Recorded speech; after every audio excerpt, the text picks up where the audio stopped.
I would say, are human ecosystems. When humans cluster together in dense settlements, 1 plus 1 becomes 3 or even 4. Because cities are more than just a bunch of people living together in a small space. It's basically a bunch of people with a lot of internal and external connections living together in a small space. Cities are agglomeration of connections rather than just agglomeration of people. Smart cities are cities where new connections easily develop. That is, again, why digitalization seems to speed up urbanization.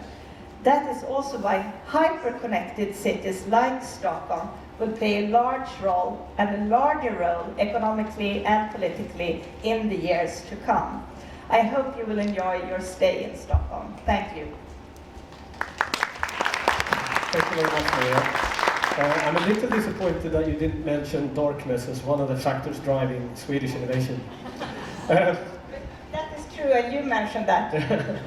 So you can imagine the next 6 months in Sweden is going to be very, very creative stuff coming out of Sweden.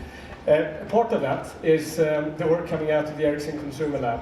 And I'd like to ask Mikael Björn, Michael, head research at Ericsson Consumer Lab, to provide us with some additional insights around cities and consumers. Thank you very much, Ola. Hello, everyone. For those of you who don't know Consumer Lab by chance, it's an Ericsson in-house global consumer research unit. We look at consumer behavior and use of ICT in up to 40 countries every year. And we say that we are representative of the opinions of people, of 1.1 billion people in the world. And so if you want to see Consumer Lab, if you want to come to our lab, I will have to disappoint you because there is no lab. Our lab is the world. Okay. So it's great to be here. I came a few minutes before we had lunch there, and I managed to meet up with some of you that were also in Tokyo last year. So I managed to recognize friends from Canada, from China, and I think from Holland maybe, even though we haven't said hello yet. There you are, yeah. And Sweden and a number of other countries. So I think it's great to be back here again. Speaking of darkness, I also managed to hear what people were talking about. And last year in Tokyo, I think darkness was also a major theme. Someone said that they slept 5 hours during the whole stay in Tokyo. So I hope you're looking forward to a lot of darkness here as well then, in various ways. Okay, so I would like to talk and continue that discussion about cities. Not only Tokyo and Sao Paulo and what have you, but some other cities, including Stockholm this year. And I would like to think about that from a consumer perspective then, of course, or from a citizen perspective, if you wish.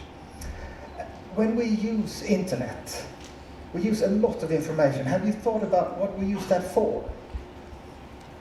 Have you thought about that? What do we use all that information for? Yeah, I see someone who's looking for a microphone. Okay, that was a sort of a, I'm sure you have thought about this. But one of the things, of course, we use that information for is to make decisions. So the more information we have, hopefully, the better decisions we make. And that means, of course, that we make smarter decisions. We become smarter as people. Maybe not because we have better IQ or something like that, but because we have more information to make better decisions. And that also goes for how we live our city lives, of course. So when we make smarter decisions, actually the cities we live in become smarter cities. And I think that's a very, very important bottom-up transformation that happens when we go through this globalization and this urbanization that Maria already talked about. So what we've done in this piece of research, there's a new report that you can all get at this event here. We've looked into the idea of how people use information in a proactive way in city life. And to start off with that, I have 3 concepts here. We've looked at what people would think about the idea of having traffic volume maps. Now, these are not traffic only in cars. It means that imagine a city where you have sensors in all the public places, and of course also in roads and pavements and so on. And you could see where the crowded areas are that you may want to avoid and where the more accessible areas are. That's the idea of a traffic volume map that we've tested. We also looked into daily energy usage comparison. The idea that you could actually compare your own energy use with what your neighbors are doing and adapt your own use of energy based on that. As well as a water quality checker. So imagine that you had an accessory to your phone where you could go to any public drinking fountain or any water tap at all for that matter, or a swimming pool or potentially a pond in a park or something, and you would know if this water is good for drinking, if it's okay to go and take a swim in or whatever. And we looked at that in a number of cities. So overall, 9 cities was where we did this research, and we asked smartphone owners about what they thought about this and the usefulness of these concepts. And as you can see, there's a very high interest in these sort of proactive concepts about how to better sort of integrate in everyday life in the city. And of course, then Delhi, cities like Delhi and Beijing and Sao Paulo, they have very, very high usefulness ratings for this, and there's of course an aspirational element to this as well. They see a lot of opportunity to use this type of technology to get ahead of things. And on the other hand, you have Paris, London, Stockholm being slightly more wait and see and slightly lower levels. Interestingly also, I think, if you look at the water quality checker, that's the one concept that had the highest span between high and low. So in Delhi, 92% of all the people we asked thought that this would be a really useful concept. Whereas in Stockholm, it was only 41% who thought that this was a useful concept. So even though you spend maybe a lot of time thinking about the darkness here, I would also recommend you to drink no bottled water. I said no bottled water. You should drink the tap water here. Why? Because people don't need a water quality checker in the city. The city is well known for really good drinking water. Try it. You might like it. We also, of course, then asked who would be driving this sort of transformation, this bottom-up transformation of cities. And it turns out that apart from what we very often see, young people and students are always quite open to change and to new ideas and concepts. It's also actually full-time workers thought that overall, by and large, these concepts would be very, very good to have and to use on a daily basis. So this shows predicted daily usage, given that these concepts would be a reality today. But, of course, the idea of a smart citizen doesn't stop here. Did anyone notice one of the things that Maria mentioned when she said, well, you know, there are actually a few weak spots in Stockholm as well? Anyone remember what she said? Now I'm asking you questions again and you don't have microphones, that's not fair. Anyway, so one of the things she mentioned was that transportation was an issue. And she said that maybe, you know, we could have a bit more international flights. So overall traffic is a problem, obviously then, or a weak spot, at least in Stockholm. And as it happens, it's a weak spot in many, many cities. So in a larger piece of research we've done, we've identified the top 3 areas of frustration for people, where they're dissatisfied with city life. And the number 1 issue for consumers, for citizens in big cities, and also then in Stockholm, is actually traffic. We looked into a couple of concepts there. Interactive road navigation is the idea that you have your own personal road signs. If you're walking on the pavement, if you're bicycling, or if you're on your car, it will show you just your information and no one else's. Can it be done? I don't know, but I'm not an engineer. We tried this concept.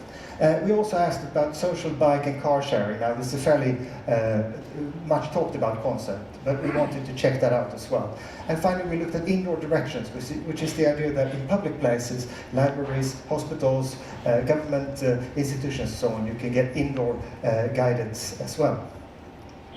We also looked at the second most dissatisfaction generating area is actually communication with authorities. So there we looked into the idea of having a guided track of the city a unified biometric ID that gives you access to public services of all sorts in a unified way. Could be an interesting concept, yeah. Absolutely, that's great to hear. And we also looked at a public service queue tag, which is the idea that if you have multiple appointments, maybe you're going to the tax authorities, you're getting an ID card, and you need to register someone at a public school, and it would help you sort of coordinate the queuing systems of that. And finally, there are also a lot of people who feel frustrations around in areas related to care and health. So there we looked at a heart rate monitoring ring, a digital health network that lets you connect with your doctor online, so to speak, and a posture sensor to make sure that you don't do like me and become a sort of too hunched all the time, so that you keep you straight up. And of course, again here, we can see big differences between the different cities, but I think even more interestingly, what we're seeing is that there's a big difference between cities and suburbs. So Maria talked about the idea of the central city as well as the surrounding area. And when we look at these concepts, we see there's big differences there. So people who are living in cities are actually more interested in many of these concepts, even compared to the people who are just living in the city, in the metropolitan area, but outside of the city center itself. We can also see, this is a rather busy slide, you can read about it more in the report if you want to, but we can also see on the traffic side here that traffic overall, these concepts generate the highest usefulness ratings. And interestingly there, if you look at the social bike car sharing one, which is the light purple one, actually that's the, in relative terms, highest usefulness rating in the city center, but it's actually the lowest outside of the city center for people who are living in the suburbs, so to speak. So those are also interesting comparisons to make, of course. Another interesting comparison to make here, I would say, is if you look at not only usefulness, but predicted daily use. Because if we use things often, of course, it will have much more impact on the transformation of the city. And there it's not traffic that comes up first. It's actually care and health of the areas overall, where you see up to half of the respondents we talked to said that they would probably use this concept on an everyday basis. Having said that, if you look at the other concepts without going into detail there, which you can do if you read the report, we're still talking about a quarter saying that they would use these concepts on an everyday basis, which I think is quite much still. Okay, so are there only differences between cities? Not, of course not. One type of similarities, I mentioned this sort of difference between suburb and city, and actually for some of these concepts at least, Stockholm shows very low differences. So Stockholm is quite connected between sort of the different areas, which is quite interesting, I think. And the same goes for New York. So specifically here, if you look at indoor directions and the daily energy use comparison, what I want to show here is that the city and suburb difference is not really there that much. If you compare to London and Paris, those are actually cities where you see bigger differences between city and suburbs. So even though they're not always for the same concept here, so the water quality checker, for example, or the public service queue tag, you see that London has a big difference between the city and suburb ratings here, whereas for the heart rate monitoring ring, Paris also has a very big difference there. These big differences are also present in other cities, such as Beijing and Delhi. And you can see here that some of these differences are really large. So if you take the idea of daily energy usage comparison, both for Beijing and Delhi, the city center dwellers have much, much higher interest in this compared to those who are living in the suburban areas. But also, of course, if you compare to the previous slide, the overall ratings for all of these concepts also on the suburban level is much higher in Beijing and Delhi overall. So, a lot of interesting concepts, we think, that we've tested, but who's going to deliver all of this? Now I'm asking questions again. Yeah, I hope you will ask me questions soon. But so anyway, I'm used to asking questions, so I can just continue doing that out of habit. So, actually, these were all concepts related to the idea that you have become more proactive in your city life. So maybe this is the reason that city authorities, actually out of the total 12 concepts that I tried to run through with you very quickly here now, 5 out of the 12 people say that we think the city authorities should be the main service provider of these concepts. Of course, there will be room for technology companies and other companies as well. But I think the most important takeaway here is that we are expecting the companies and the authorities and the organizations delivering services to us today to extend those services with an ICT component. And I think that's the main takeaway here. And this is what consumers, citizens in these cities, expect to continue happening. So if we look then specifically into the city authorities, of course we have to realize if we have city authorities providing a social bike and car sharing service as an example here, or a public service queue tag, so of course there will be a lot of personal information involved in this service concept in order for the concept to work well. And then we have to keep in mind that also when we talk about authorities, 28% say that they don't think that the authorities will always consider their best personal interest when handling personal information.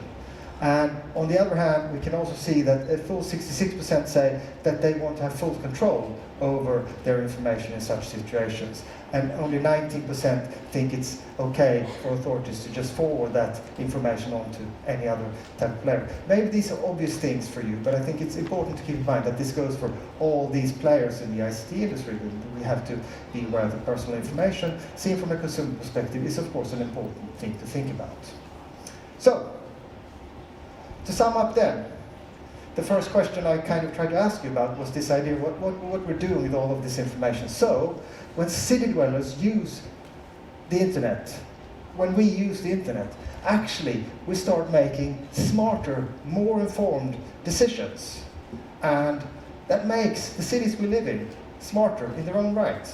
And this is a very, very important bottom-up transformation of cities that we really need to think a lot about. This goes for proactive concepts in general in city life, but it's also specifically so that if you look at areas where people feel frustrations with city life, they want to use ICT services in a more proactive way. And that goes for care and health, it goes for communication with authorities, and of course then it goes with traffic. And finally, citizens want the current service providers to extend their current services with this ICT component to make the services even better. Thank you very much.